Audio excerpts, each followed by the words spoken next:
Sums that make a 10. Why do you need this? Because it's going to help you in mental addition and a whole lot. So you need to know this, okay? So let's start with 0. What do you add to 0 to give you a 10?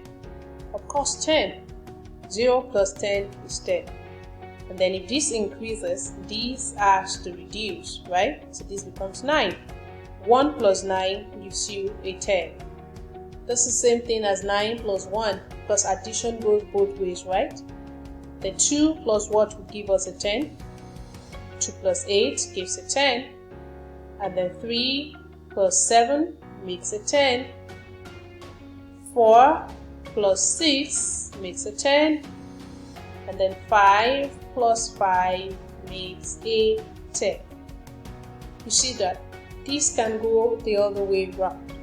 10 plus 0 equals 10. 9 plus 1 equals 10. 8 plus 2 equals 10.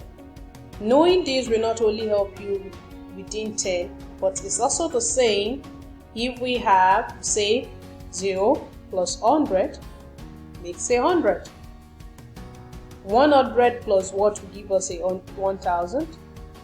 100 plus, 10 plus 90 give us, it's also works with the thousands place, right?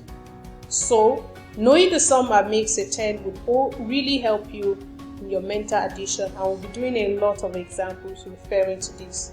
So please master this, go both ways. And for example, again, you have 20 plus what would give us a 100. Then go on and say 30 plus what gives you a 100.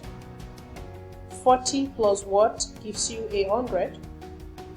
And then lastly, 50 plus what gives you a 100. Sums that makes a 10. Very important.